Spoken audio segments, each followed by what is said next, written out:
വന്ദ്യരായ റമ്പാച്ചന്മാരെ, വൈദിക ശ്രേഷ്ഠരെ, കർത്താവിൽ അനുഗ്രഹീതരെ, ഇന്ന് അല്പനിമിഷത്തെ ചിന്തയ്ക്കായിട്ട് നമുക്ക് ധ്യാനിക്കുവാനായിട്ടുള്ള പാഠം സങ്കീർത്തന പുസ്തകം 63-ാം അധ്യായം 5-6 വാക്യങ്ങളാണ്. സങ്കീർത്തന പുസ്തകം 63-ാം അധ്യായം 5-6 വാക്യം. എൻ്റെ കിടക്കയിൽ നിന്നെ ഓർക്കുകയും ഞാൻ രാത്രിയാമങ്ങൾ നിന്നെ ധ്യാനിക്കുകയും ചെയ്യുമ്പോൾ എൻ്റെ പ്രാണന് മജ്ജയും മേധസ്സും കൊണ്ട് എന്ന പോലെ തൃപ്തി വരുന്നു. എൻ്റെ വായ സന്തോഷമുള്ള അധരങ്ങളാൽ നിന്നെ സ്തുതിക്കുന്നു. നോമ്പുകാലം സഭയുടെ പൂക്കാലമായിട്ടാണ് അറിയപ്പെടുന്നത്.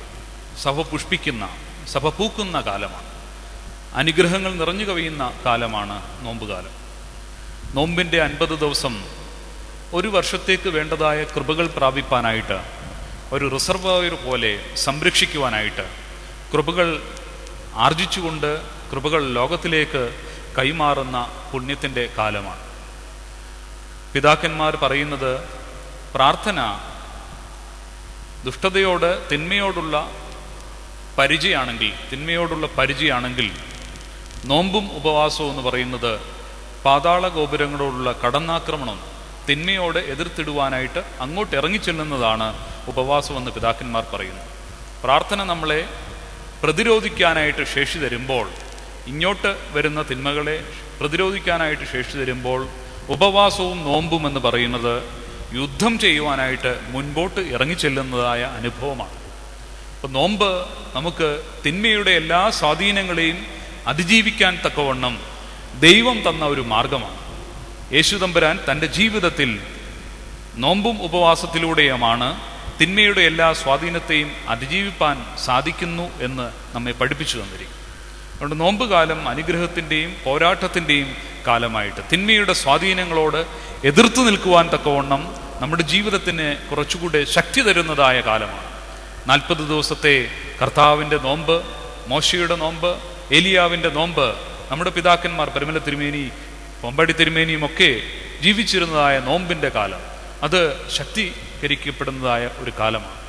ഈ നോമ്പിൽ നമുക്ക് ഇഷ്ടപ്പെടുന്ന ഭക്ഷണ പദാർത്ഥങ്ങൾ നാം വെടിയുന്നുണ്ട്. ഇഷ്ടപ്പെട്ട ഭക്ഷണ പദാർത്ഥങ്ങൾ വെടിയുകയോ 1-2 നേരം നമ്മുടെ ആഹാരം വെടിയുകയോ ഒക്കെ ചെയ്യുമ്പോൾ ശരീരത്തിന് ചെറിയ ക്ഷീണമോ ചെറിയ കുറവുകളോ ഒക്കെ ഉണ്ടാകാം.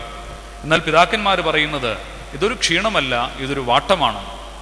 അമ്മ പൊതിച്ചോറ് കെട്ടുവാൻ നേരത്ത് ഇല വാട്ടുന്നത് പോലെ, അടുപ്പത്ത് വെച്ച് തീയത്ത് വെച്ച് ചെറിയ വാട്ടലുണ്ടാക്കുന്നത് പോലെ നോമ്പൊരു ക്ഷീണമല്ല, നോമ്പൊരു വാട്ടമാണെന്ന് പറയും. ഈ നോമ്പിൻ്റെ വാട്ടം എന്തിനെന്ന് ചോദിച്ചാൽ, വഴങ്ങാത്ത മനസ്സും വഴങ്ങാത്ത ശരീരവും ഒന്ന് വഴങ്ങാൻ വേണ്ടിയാണ്. ഇത് പൊട്ടിപ്പോകാതിരിക്കാൻ വേണ്ടിയാണ് ഈ വാട്ടം നമുക്ക് അനിവാര്യമായിരിക്കുന്നത്. അതുകൊണ്ട് നോമ്പ് നമ്മുടെ ജീവിതത്തിന് ഒരു വഴക്കവും ഒരു വാട്ടവുമാണ്, അതൊരു ക്ഷീണമല്ല. നോമ്പിൽ നമുക്ക് ഊർജം നഷ്ടപ്പെടുന്നില്ല.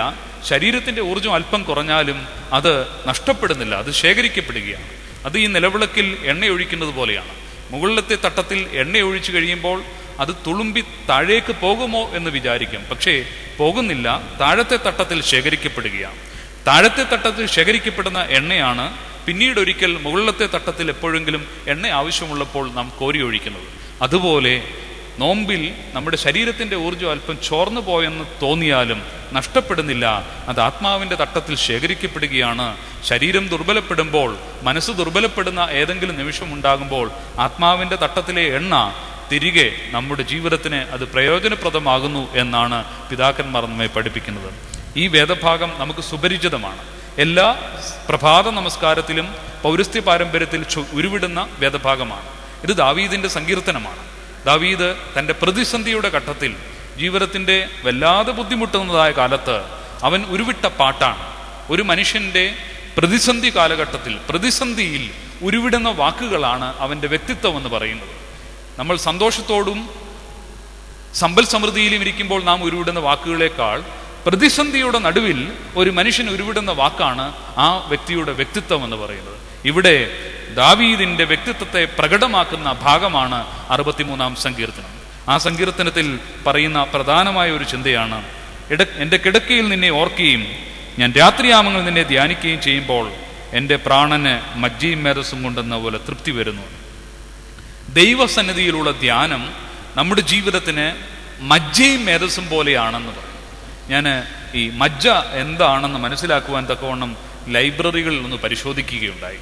അപ്പം മജ്ജയും മേധസ്സും എന്ന് പറഞ്ഞ് ഏകദേശം 2600 വർഷം മുമ്പ് ദാവീദ് രാജാവ് എഴുതി വെച്ചിരിക്കുന്ന ഈ ഭാഗത്തിന്റെ അർത്ഥം മനസ്സിലാക്കാൻ വേണ്ടി മജ്ജ എന്താണെന്ന് പരിശോധിക്കാൻ വേണ്ടി ലൈബ്രറികൾ ഇപ്പം മജ്ജ എന്ന് പറയുന്നത് ബോൺമാരോ എന്ന് പറയുന്നത് ഒരു മനുഷ്യന്റെ ശരീരത്തിൽ പുതിയ രക്തകോശങ്ങളെല്ലാം ഉൽപ്പാദിപ്പിക്കപ്പെടുന്ന ഇടമാണ് മജ്ജ എന്ന് പറയുന്നത്.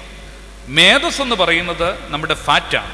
ഒരു മനുഷ്യന്റെ ശരീരത്തിന് ജീവിതത്തിന് ആവശ്യമാണ് മേധസ്. എന്നാൽ ദുർമേധസ് ആവശ്യമില്ല, അമിതമായ മേധസ് ആവശ്യമില്ല.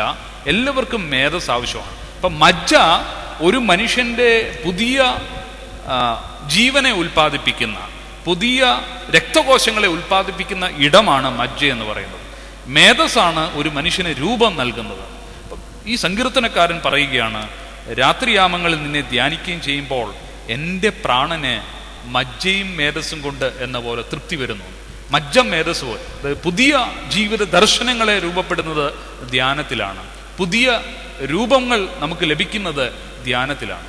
നമ്മുടെ ജീവിതത്തിൽ അപകടങ്ങളും പ്രയാസങ്ങളും നിരാശകളും ഒക്കെ ഉണ്ടാകുമ്പോൾ നാം ധ്യാനത്തിലേക്ക് നയിക്കപ്പെടുക എന്ന് പറയുന്നത് വളരെയേറെ അനിവാര്യമായ ഒരു കാര്യമാണ്. നമ്മുടെ ജീവിതത്തിൻ്റെ ധ്യാനപീഠങ്ങൾ, ജീവിതത്തിൻ്റെ ചില പ്രതിസന്ധി നിമിഷങ്ങൾ ധ്യാനപീഠമാക്കി മാറ്റിയവരാണ് പിതാക്കന്മാർ. ദാനിയേലിന് സിംഹക്കുഴി ഒരു ധ്യാനപീഠമായിരുന്നു. പഴയ നിയമത്തിൽ ഒരു പിതാവിന് പൊട്ടക്കിണർ ഒരു ധ്യാനപീഠമായിരുന്നു. ജീവിതത്തിൻ്റെ പ്രതിസന്ധികളെ ധ്യാനപീഠമാക്കി മാറ്റുമ്പോഴാണ് നമ്മുടെ ജീവിതത്തിൽ അത് അനുഗ്രഹമാക്കി മാറ്റുവാൻ, നമുക്കും മറ്റുള്ളവർക്കും അനുഗ്രഹപൂർണമാക്കി മാറ്റുവാനായിട്ട് സാധിക്കുന്നത്. ഇവിടെ നമ്മുടെ ജീവിതത്തിൽ പുതിയ ദർശനങ്ങളും പുതിയ ഉൾക്കാഴ്ചകളും ഉണ്ടാകേണ്ടത് ധ്യാനത്തിലൂടെയാണ്. നമ്മുടെ പിതാക്കന്മാർ ധ്യാനത്തിലൂടെയാണ് ജീവിതത്തിൽ നയിച്ചത്. എല്ലാവർക്കും ജീവിതത്തിൽ ധ്യാനം ആവശ്യമാണ്.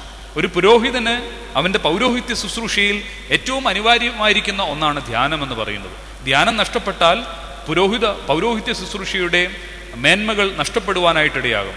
നാം സുവിശേഷത്തിൽ കാണുന്നുണ്ട്, ശിഷ്യന്മാർക്ക് ധ്യാനം നഷ്ടപ്പെട്ട ചില സമയങ്ങൾ.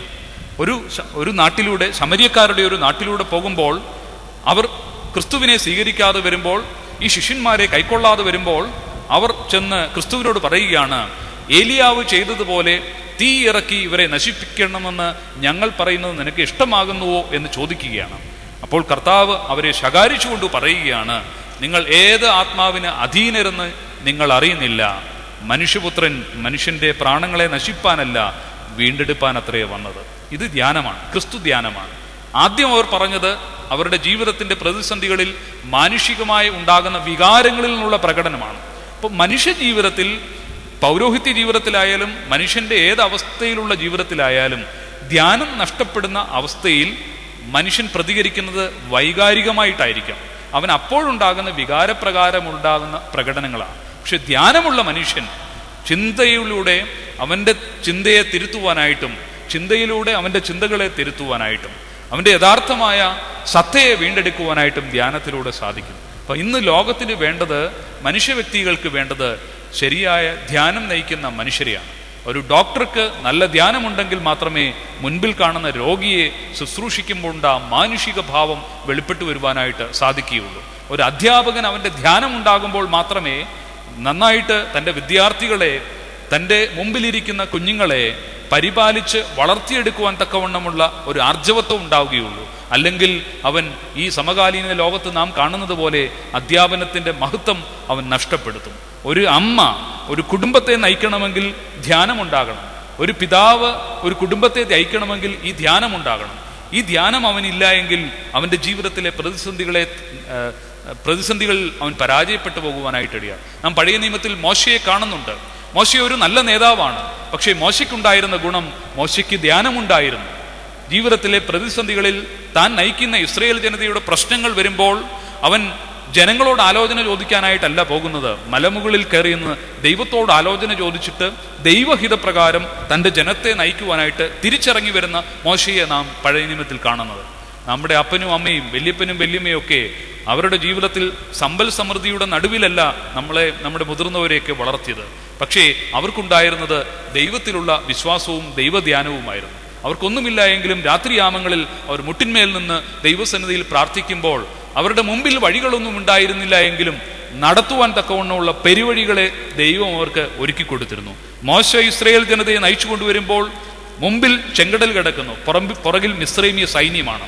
ഇസ്രായേൽ ജനത മാനുഷികമായിട്ട് ചിന്തിക്കുകയാണെങ്കിൽ ഇവരുടെ കൈകൊണ്ട് മരിക്കുന്നതിനേക്കാൾ ഭേദം ഈ വെള്ളത്തിലേക്ക് എടുത്തു ചാടി ആത്മഹത്യ ചെയ്യുന്നതായിരിക്കാം എന്നാണ് മാനുഷികമായ ചിന്തയിൽ തോന്നുന്നത്. പക്ഷേ മോശയ്ക്കുണ്ടായിരുന്നത് ഒരു മാനുഷികമായ ചിന്തയല്ല. അദ്ദേഹത്തിന് ധ്യാനമുണ്ടായിരുന്നത് കൊണ്ട് അദ്ദേഹം നോക്കുന്നത് താഴേക്കല്ല, ഉയരത്തിലേക്കാണ്. ഉയരത്തിലേക്ക് നോക്കിയപ്പോൾ തൻ്റെ കയ്യിലിരിക്കുന്ന ഒരു വടി, ആ വടിയുടെ പ്രയോജനം അദ്ദേഹം അറിഞ്ഞിരുന്നില്ല. പക്ഷേ ദൈവത്തിങ്കിലേക്ക് നോക്കിയപ്പോൾ, ധ്യാനപൂർവം നോക്കിയപ്പോൾ, ആ വടി നീ യോർദാൻ നദിയിൽ വെച്ചുകൊള്ളുക, അത് രണ്ടായിട്ട് മാറുമെന്ന് മോശയെ പറഞ്ഞ് മനസ്സിലാക്കുകയാണ്. അതനുസരിച്ച് മോശ തൻ്റെ ജനത്തെ മുഴുവനും ഈ യോർദാൻ നദിയിൽ കൂടി കടത്തി അക്കരെ കൊണ്ടുപോവുകയാണ്. ധ്യാനമുള്ള അമ്മ, ധ്യാനമുള്ള അപ്പൻ ഒരു കുടുംബത്തെ നയിക്കുമ്പോൾ, ദൈവത്തിങ്കിലേക്ക് നോക്കുമ്പോൾ തൻ്റെ കയ്യിലിരിക്കുന്ന കഴിവുകൾ, തൻ്റെ കയ്യിലിരിക്കുന്ന സമ്പാദ്യം, തൻ്റെ ഉള്ളംകൈയിലിരിക്കുന്ന ചെറിയ കാര്യങ്ങൾ, ആ കാര്യങ്ങളെ എപ്രകാരം വിനിയോഗിക്കണമെന്ന് ദൈവത്തിൻ്റെ സന്നിധിയിൽ നിന്നും അരുളപ്പാട് ലഭിച്ച് തൻ്റെ കുടുംബത്തെ നന്നായിട്ട് നയിപ്പാനായിട്ട് സാധിക്കും. ഇന്ന് നമുക്ക് നമ്മുടെ അമ്മമാർക്കും അപ്പന്മാർക്കും ഒക്കെ നഷ്ടപ്പെട്ടിരിക്കുന്നത് ഈ ദൈവധ്യാനമാണ്. ഈ ദൈവധ്യാനം ഉണ്ടെങ്കിൽ നമ്മുടെ കയ്യിലിരിക്കുന്ന ചുള്ളിക്കമ്പിന് പോലും ജീവിതത്തെ നയിക്കുവാൻ തക്കവണ്ണമുള്ള ശക്തി അതിൽ നിന്ന് പ്രാപിപ്പാനായിട്ട് സാധിക്കും. അതുകൊണ്ട് ഈ നോമ്പുകാലം നമുക്ക് കുറച്ചുകൂടി ധ്യാനത്തിനുള്ള അവസരമാക്കി മാറ്റുവാനായിട്ട് സാധിക്കണം. ദൈവധ്യാനത്തിലേക്ക് പോകുമ്പോൾ നമുക്ക് നമ്മുടെ കയ്യിലിരിക്കുന്ന കാര്യത്തിൻ്റെ മഹത്വങ്ങളെ കണ്ടറിയുവാൻ സാധിക്കും. നമ്മുടെ ജീവിതത്തിൻ്റെ മഹത്വത്തെ തിരിച്ചറിയുവാൻ സാധിക്കും.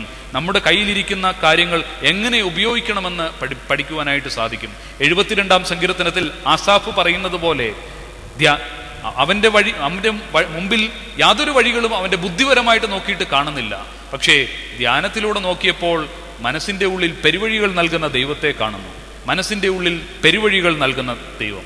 മുമ്പിൽ വഴികളില്ല എന്ന് പറഞ്ഞ് കുഞ്ഞുങ്ങളുടെ വഴിയും മറ്റുള്ളവരുടെ വഴിയും അടച്ചു കളയുന്ന ഒരു തലമുറയായിട്ടും നാം മാറാതെ ദൈവത്തിങ്കിലേക്ക് നോക്കുമ്പോൾ പുതിയ വഴികളെ, പെരുവഴികളെ തുറന്നു തരുന്ന ദൈവത്തിൻ്റെ ശക്തിയെ തിരിച്ചറിയുവാൻ തക്കവണ്ണം ഈ നോമ്പുകാലം നമുക്ക് മുഖാന്തരമായി തീരണം. ഈ നോമ്പ് ദൈവത്തിങ്കിലേക്ക് നോക്കുവാനായിട്ടുള്ള കാലമാണ്. നമ്മുടെ ഭക്ഷണത്തിൽ മാത്രം നോമ്പ് നോക്കിയിട്ട് കാര്യമില്ല. നമ്മുടെ കണ്ണ് നോമ്പ് നോക്കണം, നമ്മുടെ കാത് നോമ്പ് നോക്കണം, നമ്മുടെ നാക്ക് നോമ്പ് നോക്കണം, നമ്മുടെ വായ്കൾ നോമ്പ് നോക്കണം. കണ്ണെങ്ങനെ നോമ്പ് നോക്കുന്നു എന്ന് ചോദിച്ചാൽ, കണ്ണ് ഈ 50 ദിവസം മറ്റുള്ളതിൽ നിന്നും എൻ്റെ കണ്ണിനെ കുറച്ചൊക്കെ ഒന്ന് പിൻവലിച്ചിട്ട് ദൈവ വചനത്തിലേക്ക് നോക്കുവാനായിട്ടും ദൈവത്തിങ്കിലേക്ക് നോക്കുവാനായിട്ടും എൻ്റെ കണ്ണുകൾ സമർപ്പിക്കുമ്പോഴാണ് കണ്ണ് നോമ്പ് നോക്കുന്നത്. എൻ്റെ കാത് നോമ്പ് നോക്കണം. ഈ എൻ്റെ കാതുകൊണ്ട് ഈ 50 ദിവസം മറ്റാരുടെയും കുറ്റം ഞാൻ കേൾക്കുകയില്ല എന്ന് തീരുമാനിക്കുമ്പോൾ എൻ്റെ കാതുകൾ നോമ്പ് അനുഷ്ഠിക്കും. ആ നോമ്പ് ഫലവത്തായി തീരും. ഈ എൻ്റെ കാതുകൊണ്ട് ദൈവത്തിൻ്റെ സ്വരം കേൾക്കുവാനായിട്ട് എൻ്റെ കാതുകളെ സമർപ്പിക്കുമ്പോഴാണ് കാതുകൾ നോമ്പ് നോക്കുന്നത്. എൻ്റെ നാവ് കൊണ്ട് ഈ 50 ദിവസവും മറ്റാരുടെയും കുറ്റം പറയുകയില്ല, മറ്റാരുടെയും പേരുദോഷം വരുത്തുന്ന യാതൊന്നും എൻ്റെ നാവിൽ നിന്ന് ഉയരുകയില്ല. മറ്റുള്ളവരുടെ അപവാദവും അസൂയയൊന്നും എൻ്റെ നാവിൽ നിന്നും ഈ 50 ദിവസം ഞാൻ ഉരുവിടുകയില്ല എന്ന് തീരുമാനിക്കുമ്പോൾ എൻ്റെ നാവ് നോമ്പ് നോൽക്കും. ഇഷ്ടപ്പെട്ട ഭക്ഷണ പദാർത്ഥങ്ങളെ നാവ് കൊണ്ട്, നാവിൻ്റെ രുചി പറയുന്നതാ പലപ്പോഴും നമ്മൾ കഴിക്കുന്നത്. ശരീരത്തിന് വേണ്ടതല്ല. ഈ 2-3 സെന്റിമീറ്ററുള്ള നാവിൽ എന്തൊക്കെയാണോ ഇഷ്ടപ്പെടുന്നത് അതൊക്കെയാണ് എനിക്ക് വേണ്ടതെന്ന് പറഞ്ഞ് കഴിക്കുന്നവരാ മനുഷ്യര്. അപ്പോൾ ആ മനുഷ്യരായ നമ്മൾ നോമ്പിൽ നാം തീരുമാനിക്കുകയാണ്, നാവ് പറയുന്നതല്ല, കുറച്ചുകൂടി ശാഖപദാർത്ഥങ്ങൾ, കുറച്ചുകൂടി വെജിറ്റബിൾ പ്രോഡക്ട്സിലേക്ക് ഞാനൊന്ന് മാറുന്നു, സസ്യാഹാരത്തിലേക്കൊന്ന് മാറുന്നു എന്ന് പറയുന്നത് നാവിൻ്റെ രുചിക്കപ്പുറമായിട്ട് കുറച്ചുകൂടെ നാം ഒന്ന് ഡിസിപ്ലിൻ ചെയ്യുകയാണ്. അപ്പം നമ്മുടെ നാവും നമ്മുടെ കണ്ണും നമ്മുടെ കാതും ഒരുമിച്ച് നോമ്പനുഷ്ഠിക്കുമ്പോൾ, നമ്മുടെ ഇന്ദ്രിയങ്ങൾ ഒരുമിച്ച് നോമ്പനുഷ്ഠിക്കുമ്പോൾ ആ നോമ്പ് ദൈവസന്നിധിയിൽ പ്രീതികരമായിട്ട് സുഗന്ധവാസനയായിട്ട് ദൈവത്തിങ്കിലേക്ക് ഉയരുവാനായിട്ട് ഇടയാകും. കർത്താവിൻ്റെ സന്നിധിയിൽ 50 ദിവസം ഞാനൊരു ത്യാഗം ചെയ്യുന്നത് ദൈവസന്നിധിയിൽ ഒരു ത്യാഗമായിട്ടത് പ്രീതിപ്പെട്ട് അത് അനുഗ്രഹമായിട്ട് തിരികെ ലഭിക്കും. നോമ്പ് നോക്കിയവരുടെ തലമുറ ആരും നശിച്ചു പോയിട്ടില്ല എന്ന് നാം പാഠ്യപുസ്തകത്തിൽ പാടുന്നുണ്ട്. യാക്കോബും അപ്രയമും ഒക്കെ ശക്തമായിട്ട് പറഞ്ഞു തരുന്ന ഒരു കാര്യമാണ്. നോമ്പ് നോൽക്കുന്നവൻ്റെ തലമുറ അനുഗ്രഹിക്കപ്പെടും എന്നുള്ള കാര്യത്തിൽ സംശയമില്ല. ഇതൊരു ലോജിക്കല്ല, ഇത് ഹ്യൂമൻ ലോജിക്കൊന്നുമല്ല, ദൈവത്തിൻ്റെ കൃപ പ്രവർത്തിക്കുന്നതാണ്. അതുകൊണ്ട് മനുഷ്യൻ്റെ യുക്തിയേക്കാൾ ഉപരിയായിട്ട് ദൈവത്തിൻ്റെ കൃപയിൽ ആശ്രയിച്ചുകൊണ്ട് ദൈവധ്യാനത്തിലേക്ക് പോകുമ്പോൾ എൻ്റെ പ്രാണന് മജ്ജയും മേധസ്സും കൊണ്ട് എന്ന പോലെ തൃപ്തി വരും. മജ്ജ എന്ന് പറയുന്നത് പുതിയ രക്തകോശങ്ങൾ ഉൽപ്പാദിപ്പിക്കുന്ന, ശരീരത്തിന് വേണ്ട ഏറ്റവും അടിയന്തരമായ അത്യാവശ്യമായ കാര്യമായ ആയതുപോലെ ധ്യാനം ജീവിതത്തിൽ വരുമ്പോൾ പുതിയ ദർശനങ്ങൾ, പുതിയ കാര്യങ്ങൾ, പുതിയ ജീവിതത്തെക്കുറിച്ചുള്ള ചിന്തകൾ ഉരുത്തിരിയുവാനായിട്ട് സാധിക്കും. മേധസ് പോലെ പുതിയ രൂപങ്ങൾ നമുക്കുണ്ടാകും.